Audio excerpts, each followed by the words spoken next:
From the New York Times, I'm Michael Barbaro. This is The Daily. On Monday night, the 2024 presidential race officially began with the Iowa caucuses, where the real drama was the fight for second place. Today, Reid Epstein takes us inside one of the caucuses, and Shane Goldmacher walks us through the final results. It's Tuesday, January 16th. Ladies and gentlemen, Reid Epstein. Hello, Michael. Nice to see you, Mr. Caucus himself. Is that what I'm being called, Mr. Caucus? That's what I saw. Yeah. That's what I saw on the internet. So, Reid, I want to set the scene for our listeners. It's 4:35 p.m. here in Des Moines, and in about 2.5 hours, Republicans across Iowa are going to caucus, and we are going to join them. But before we do that, we want you to describe what that's actually going to look like, because the last time we did this, and we did it with you 4 years ago, we focused on the Democratic caucus because it was a competitive caucus. Donald Trump was the president at the time, so the Republican caucus wasn't really the source of much interest. That's reversed this time around. We are most interested in the Republican caucus. So tell us what the Republican caucus is actually going to look like. So 4 years ago, when we went to a Democratic caucus, we went to a high school gym, and we watched as the supporters for each candidate grouped themselves in different parts of the gymnasium. And the candidates that didn't have enough people in their group, those people were released to go support someone else. And so there was a lot of jostling and persuasion and arm twisting and physical wooing in that room. There was yelling and speeches from across the room. We're not going to see any of that kind of stuff tonight. The Republican caucus is much simpler. They will come to these spaces. The one that we're going to go to is in a high school gym, and they will hear speeches from representatives of the different candidates. And then they'll mark on a piece of paper that they were handed when they came in which candidate they support. And those pieces of paper will go in a box. And then at the end of the evening, the people who are running the precinct will take all the paper and put them out on a table. And anybody who's there who wants to watch the counting we can watch. So just in summary, the Republican caucus, it's less dramatic, it's less physical than the Democratic one. It's a little bit more resembling a traditional vote, but still very unique with an Iowa twist because it's not just you going into a private booth and voting. That's right. Okay. Talk to us before we head out about where the drama, where the suspense really is tonight and where it is not. Well, where it is not is who's going to finish first. Everybody in Iowa, all the polls have landed on the position that Donald Trump is going to win the Iowa caucuses tonight. And what everyone is looking for is who finishes second. Is it Nikki Haley, who has made a late charge in Iowa, or will it be Ron DeSantis, who for months has staked his entire campaign on doing well in Iowa? And Reid, we gave you the assignment to pick a caucus location for us to go to tonight. And I'm guessing that you picked a place that is central to the who comes into second place question. All right, we're going to go to a caucus at Van Meter High School in Van Meter, Iowa. It's a suburb about a half hour west of downtown Des Moines. And it's a place that's on the edge of rural Iowa where Donald Trump has run very strong, but also is in commuting distance of Des Moines and should have a lot of professional class voters who are the type of people that Ron DeSantis and Nikki Haley have been targeting. Got it. So Van Meter is the kind of suburb where voters are interested, we think, in a Trump alternative, therefore a good place to assess this question of Haley versus DeSantis. Right. If they're not interested in a Trump alternative in a place like this, then those two are in real big trouble. Okay, so we should head off to Van Meter. Are you going to drive? I'm going to drive. Yeah. Do you have a rental car? I do, but I want you to drive. You're more practiced in the snow. Yeah, I'm very happy to drive. I'm very excited to have you be our guide. Let's go.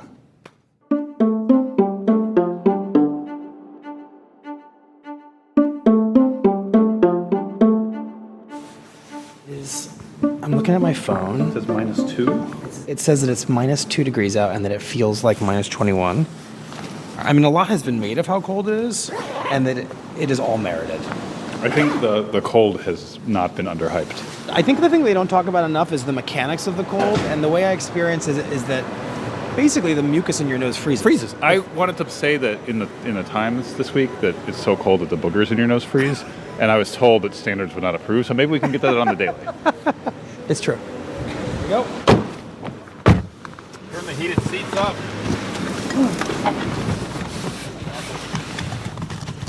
Do you have the directions? Directions are in. Okay. You want me to turn some music on? Do you remember 4 years ago we listened to One Day More from Les Mis and we had a big sing-along? But that was really about the accumulation of many, many months of covering the Iowa caucuses. One day more. I think this year a Mountain Goat song is probably a little more appropriate. Well, why isn't the right song for the moment? You'll hear it when you hear the lyrics. Continue on down. 6th Avenue for half a That's mile. what happens with the directions. Well, turn the directions off then. I'm trying to hear the music. I'm gonna make it through this year if it kills me. That's right. Through this year if it kills me. Snow clap. It's not blowing snow though. I get it now. This year if it kills me. Well done.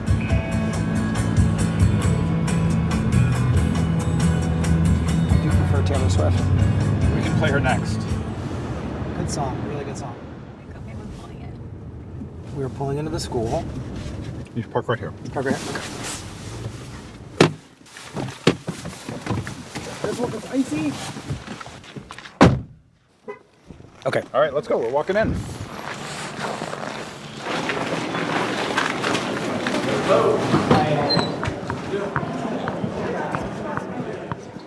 So we just described this gymnasium that we have now entered. So it looks like, a million other high school gymnasiums. On one end is the basketball scoreboard. On the other end is the track and field records for the high school. And in terms of the caucus, right, like this place has been a little bit remade for voting tonight. Right, there's a handful of tables set up. There's a table where the votes will be counted. They have some grocery bags to Where receive the the votes ballots are gonna go in. receive the ballots. One of them in black magic marker has the word ballots written on it. And people are trickling in. Go ahead and sign right there for me, sir. Should we go talk to some voters? I think I have it. Awesome. What is your caucus plan tonight? I really think that DeSantis can beat Joe Biden. I like everything about him. I'm asking for people to consider my candidate tonight, former ambassador and future Madam President, Nikki Haley. It would be hard for me to consider Nikki Haley or Ron DeSantis when they're so low in the polls. Who are you going to caucus for today? Probably Trump, because Trump's going to win anyway. I agree with President Trump, yeah. That's who I'm here for, too. Donald Trump. I'm real happy with how the country used to be. And I think he's the strongest guy. Not a Nikki fan. I do like Ron DeSantis a lot. Just don't feel like he can win. Anybody but Trump. Sorry. I haven't made up my mind yet. All right, well, we're going to start caucusing apparently. Thank you. All right, I think we're ready to get started here. We'll call up our first candidate speaker. Looks like maybe Ron DeSantis. Hello, my name is Jackie Abram, and I am caucusing for Ron DeSantis. Whether I like it or not, chaos follows Donald Trump. He will spend the next 9 months in and out of court, and he will spend millions on legal fees. Ron can and will get the job done. I want a president who can bring people together, not tear them apart. I want someone that people will follow. I want someone that wants to fight for the job, shows up for the debates, right? Defends their record. Nikki has done that time and time again. Thank you. My name is Joel Akers. I live here in Van Meter, and I am here to caucus for. Reid, can you just explain what just happened? So while the speaker was urging caucus goers here to back Nikki Haley, the AP called the race for Donald Trump the earliest it's ever called an Iowa caucus race. Meaning the race is over in this room before it's even begun. Trump winning was really not a surprise. It's just extremely early, and the AP's got enough information to call. Use for their land. Amazing. But many farmers have not agreed. Okay, so at this point, please go ahead and do your votes. It's 7:52. People are taking their ballots. folding them up. I assume that sack was empty. People are now placing their ballots in that paper bag, one by one by one by one. I verified it was. You didn't see him go like that? I thought I did. No cucumbers and cantaloupes. Tell us what you're doing. We are sorting the ballots, and then we will count them. Scientifically dumped out the paper bag, and now we're sorting them by name. Yep. Once we get them sorted by name and make sure the ballots are correct, not two names on them, then we'll count them up, then we'll double count them, and then we'll have the totals. So I'm saying this is a DeSantis pile, that's a Trump pile, that's a Haley pile, and that's the not yet counted pile. Right in the middle, yeah. Counting. Got it. Thank you. Ron DeSantis. That was close. I'll take it.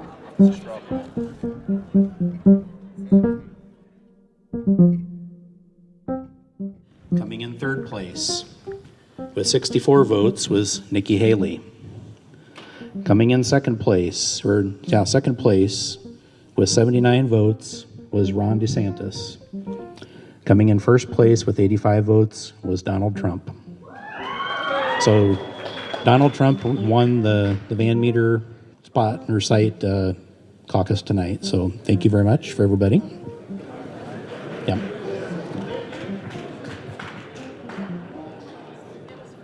So Trump won here, but not by that much. Trump won here. It looks like he got a little over a third of the vote. Which may mean something. We'll get a better sense of really how this fits into the rest of the Iowa results in a couple hours when we have numbers from across the state. Right.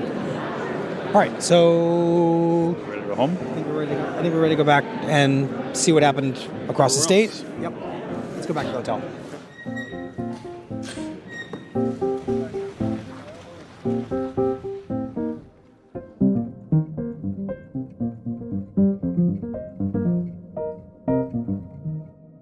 We'll be right back.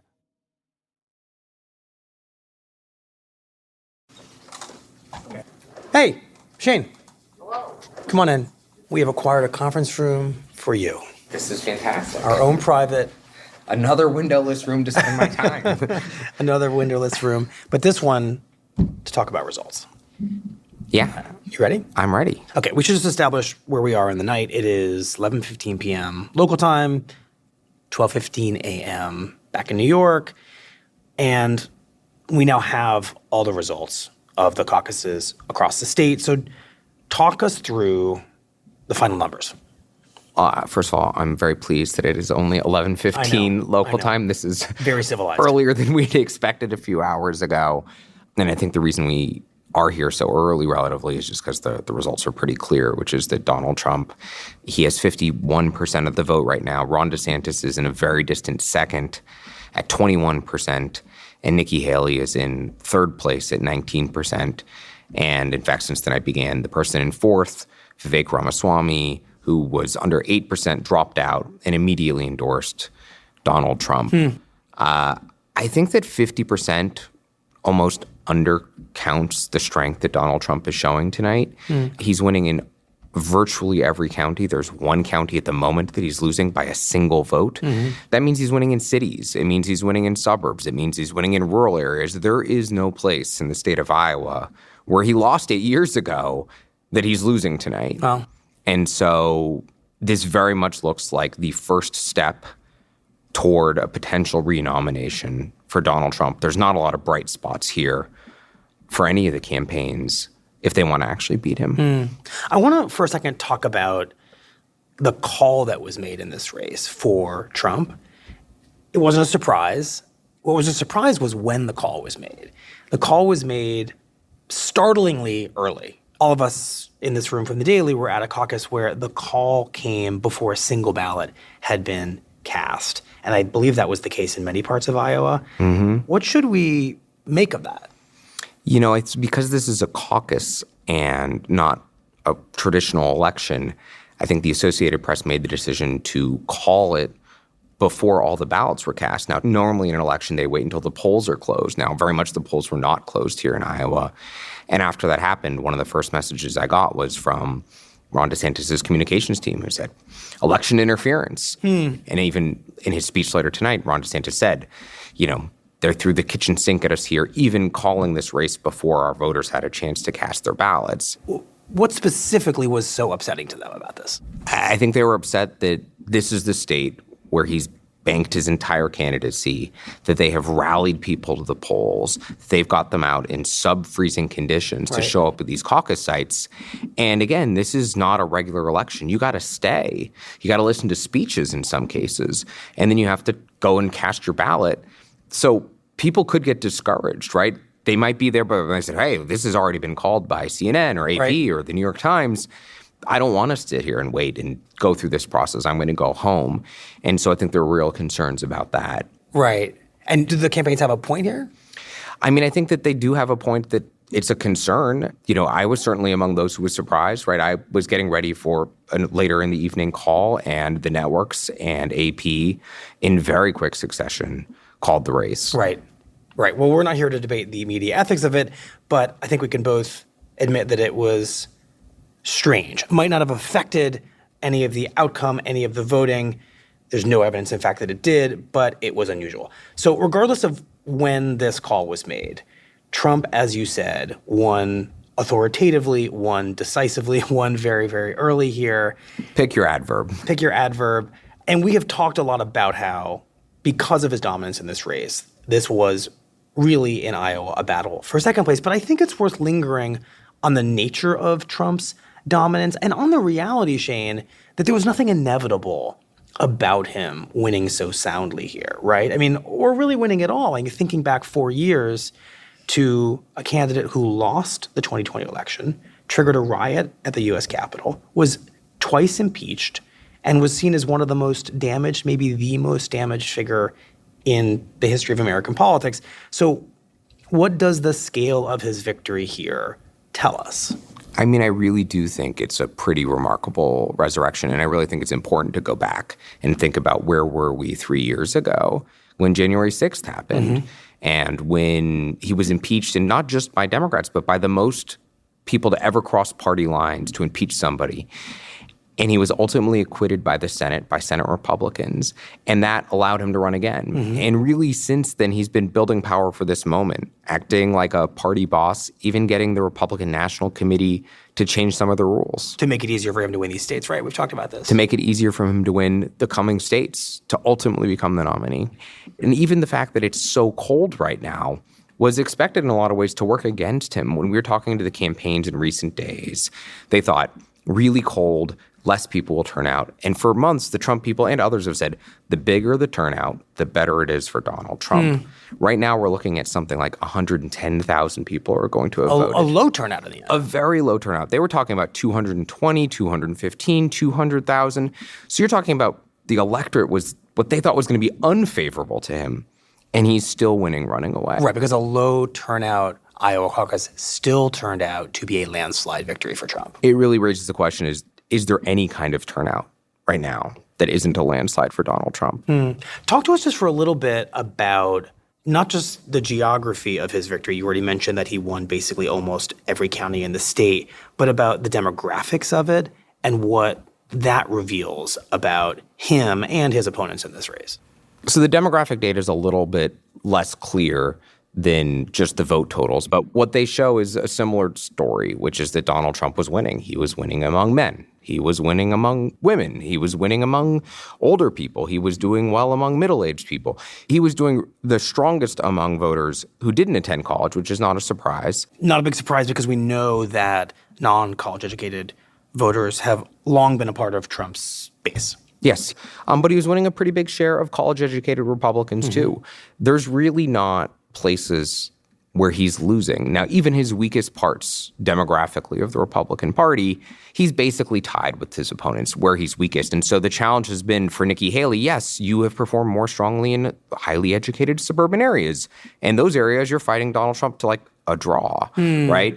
And then you go out to the most rural areas, the places where maybe the most conservative parts of the state, the Northwest, and dominated by Donald Trump, right? Ron DeSantis, Nikki Haley, they're not close to him in those areas. And so if this is what the map looks like here, what's it going to look like everywhere else? Well, Shane, to that point, let's turn to DeSantis and to this competition for second place, because it's kind of hard to know what to make of a second place DeSantis finish that is so distant from Trump's finish and that also is like second place by a hair, right? 2 percentage points. So what do we make of it?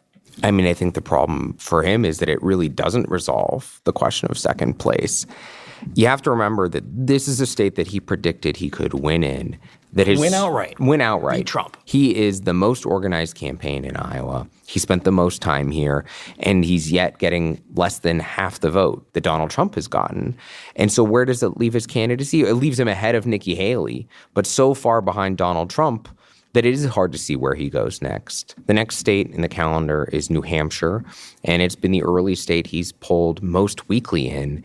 And so in, I think, a notable decision, he is flying tonight not directly to New Hampshire, but directly to South Carolina, which is actually Nikki Haley's home state. And which is not voting until a month from now, which is a long ways away. And then he's going to go up to New Hampshire. So he's not giving up on New Hampshire, but he's giving a pretty clear symbol that he's not planning on going anywhere.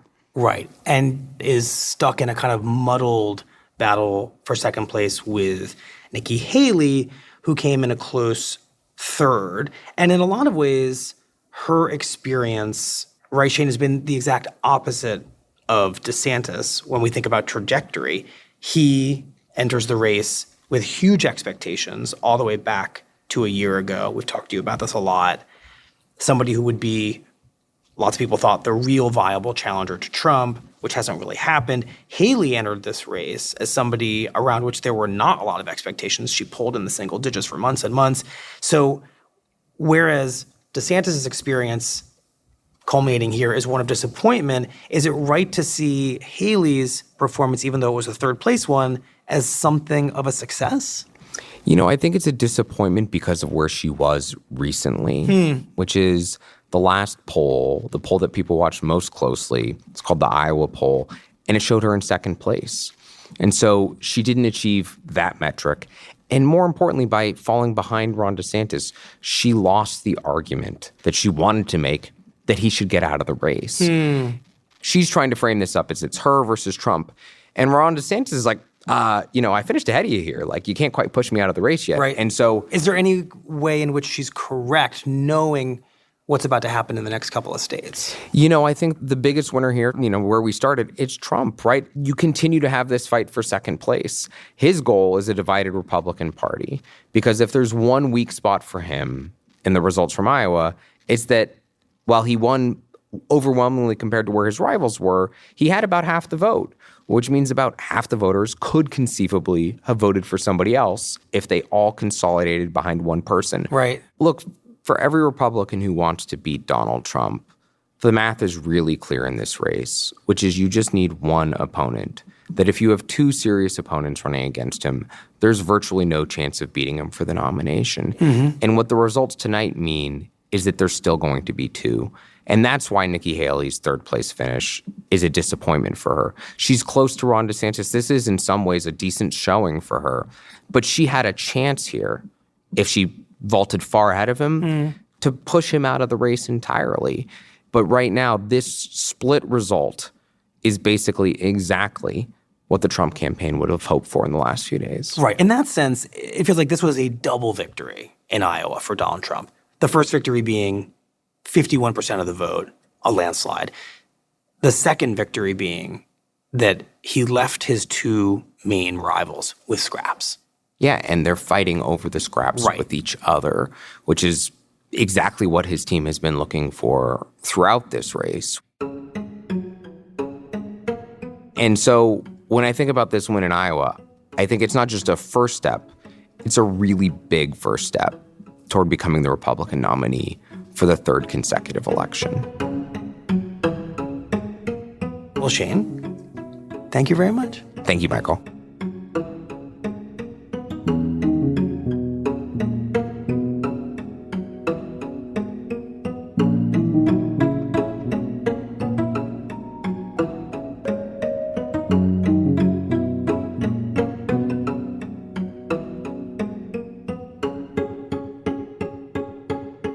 We'll be right back.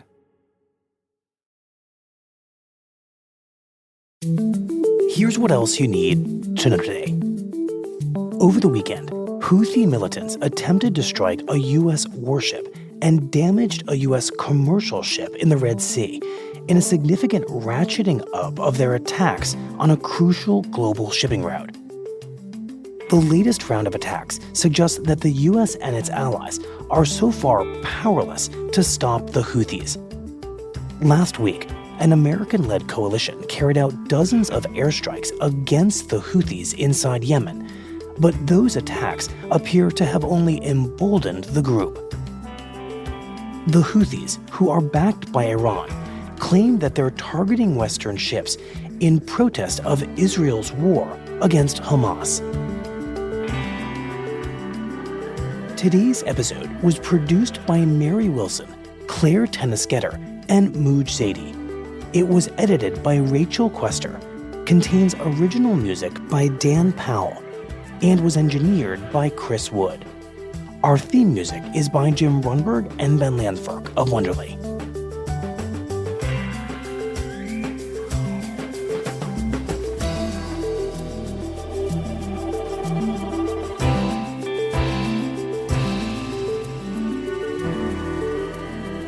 That's it for the Daily.